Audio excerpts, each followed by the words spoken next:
The day my father died, my brother didn't mourn. He audited. I sat on the leather couch in Dad's study, holding a cold cup of coffee I hadn't touched in an hour, while Julian paced in front of the mahogany desk that had anchored Vance Logistics for 40 years. Dad started this company in a drafty garage in Dallas with one secondhand pickup truck. By the time I turned 30, I had expanded our operations across 5 states, managing 200 drivers and securing our biggest retail contracts.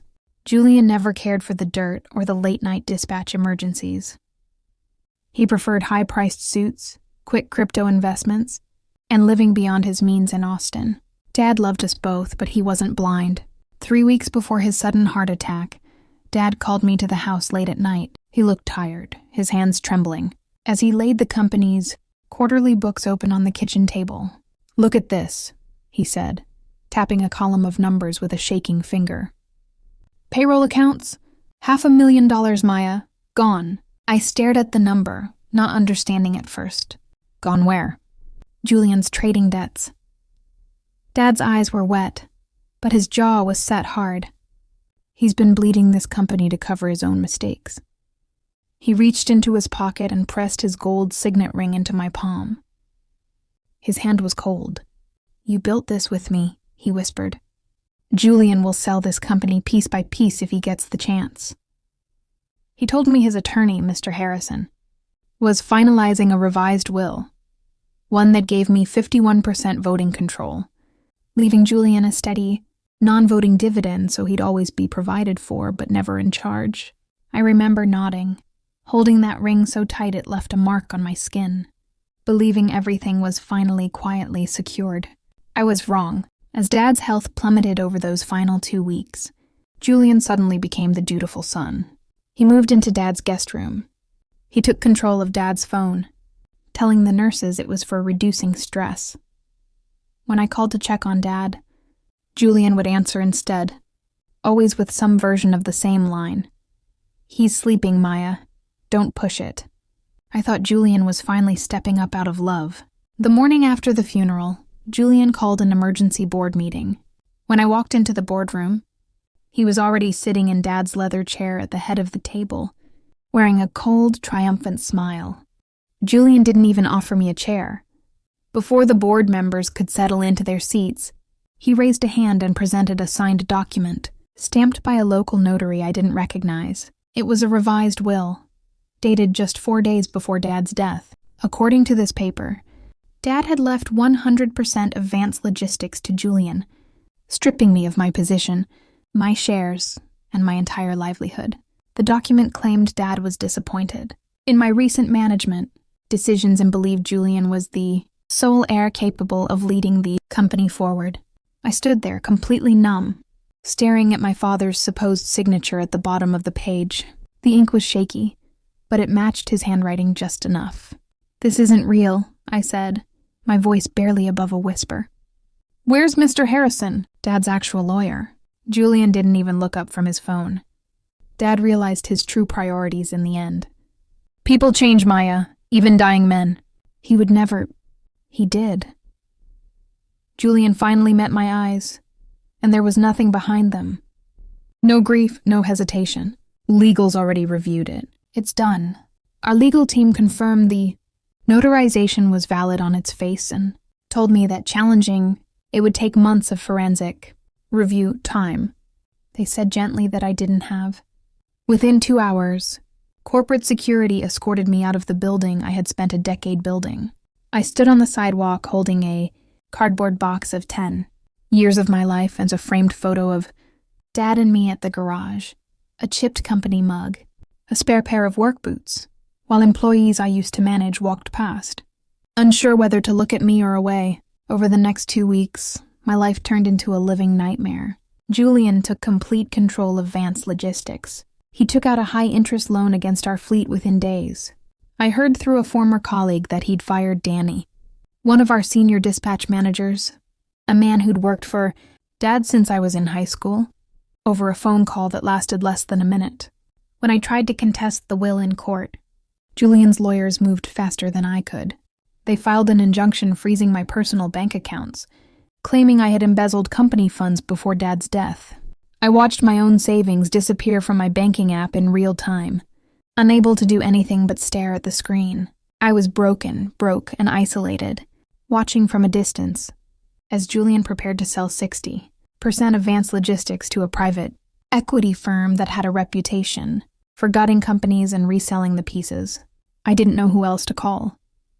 But then I remembered Dad's oldest friend, the man who'd handled every contract, every dispute, every quiet family matter for 30 years. I scheduled an urgent late-night meeting with Mr. Harrison, Dad's longtime personal attorney, in his downtown office.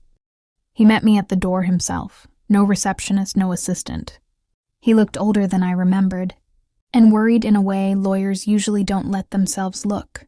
I begged him to tell me if he had witnessed this new will. Mr. Harrison closed his blinds, turned off his desk phone, and looked at me with deep concern in his eyes.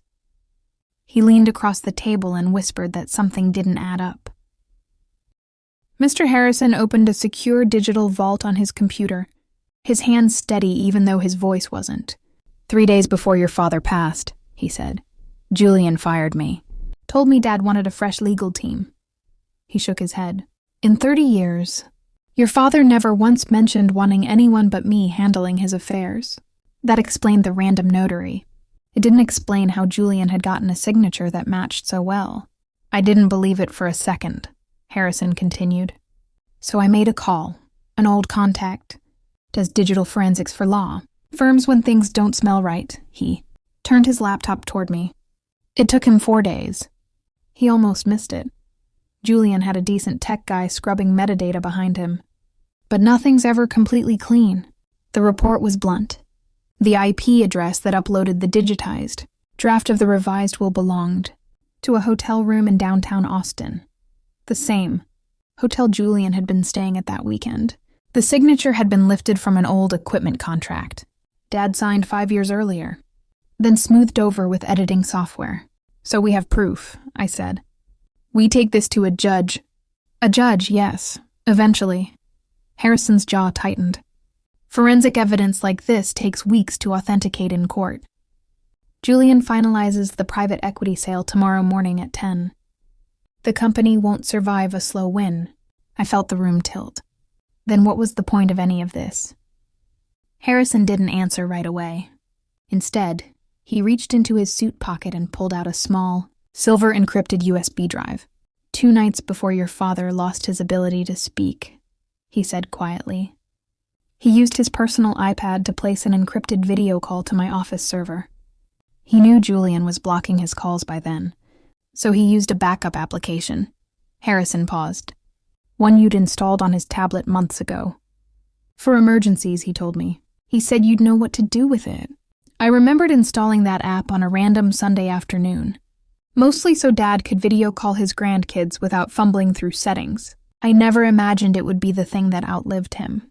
Why didn't you use this the moment I walked in here? I asked. Because I needed the forensic proof to back it up, Harrison said. A recording alone, Julian's lawyers would call staged, coached, edited.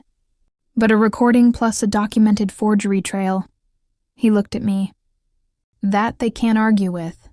He plugged the drive into his laptop, keyed in a long password, and turned the screen toward me. He hit play, resting his hand on my shoulder as the speakers began to hum with static. My father's face filled the screen. Though pale and frail, his eyes burned with fierce clarity. Maya? Dad's voice echoed softly through the office speaker. If you are watching this, Julian has made his move. He thinks he managed to isolate me, and he tried to force me to sign a new will yesterday. I refused. He doesn't know I recorded this. Dad held up his handwritten signature page to the camera, alongside a newspaper showing the date. I confirm that my only valid will is the one executed with Mr. Harrison, granting Maya 51% voting control. Anything Julian produces is a fraud. He paused, his trembling hand reaching toward the camera as if reaching for me. Maya, don't let him break what we built. And don't let him break you either. My knees gave out. I pressed my palm against Mr. Harrison's desk to steady myself, and my other hand found the gold signet ring on my finger. The one Dad had pressed into my palm 3 weeks ago. I hadn't taken it off since. I let myself cry for the first time since the funeral. Not out of grief this time, but out of something closer to relief. Dad hadn't given up on me. He'd fought until his last working breath. "We move tonight," Mr. Harrison said quietly, closing the laptop. "Before that sale goes through." The next morning, Julian stood in the main executive boardroom, surrounded by private equity investors, holding a pen ready to sign away our family's legacy. I slammed the double doors open, flanked by Mr. Harrison, 2 police detectives, and a state prosecutor. Julian's face turned white as snow, but he tried to act confident. "Get her out of here," he snapped at security, his voice cracking halfway through the sentence. "Sit down, Julian," I said, and for the first time in weeks my voice didn't shake. Mr. Harrison connected his laptop to the room's main display monitors and hit play. Dad's voice boomed through the speakers, filling every corner of the room. Nobody moved. The investors stood up instantly, disgusted, pulling their offer off the table on the spot, one of them muttering that he wanted no part of this. Julian dropped his pen. "Dad didn't know what he was saying. He was sick. He knew exactly what he was saying," I cut in. "That's why he hid a camera from you. That's the only version of him you couldn't control." Julian said nothing after that. He just stared at the table, trembling, as the lead detective stepped forward to read him his rights for grand larceny, forgery, and elder abuse. Within weeks, the fraudulent will was thrown out of court, and Julian was denied bail, awaiting trial. I officially took my rightful place as CEO of Vance Logistics. The first thing I did was call back the 3 senior managers Julian had fired and personally apologize. The second thing I did was sit in Dad's old leather chair, not because I'd won it, but because it was finally where it belonged. The road to rebuilding wasn't easy. There were nights I still reached for my phone to call Dad before remembering he wasn't there to pick up. But every morning, I'd turn the gold ring on my finger and remember what he'd told me the last time. I saw him standing on his own 2 feet. "You built this with me. Maya, don't ever let anyone tell you that you didn't earn it." I hadn't just saved the company. I'd kept my promise.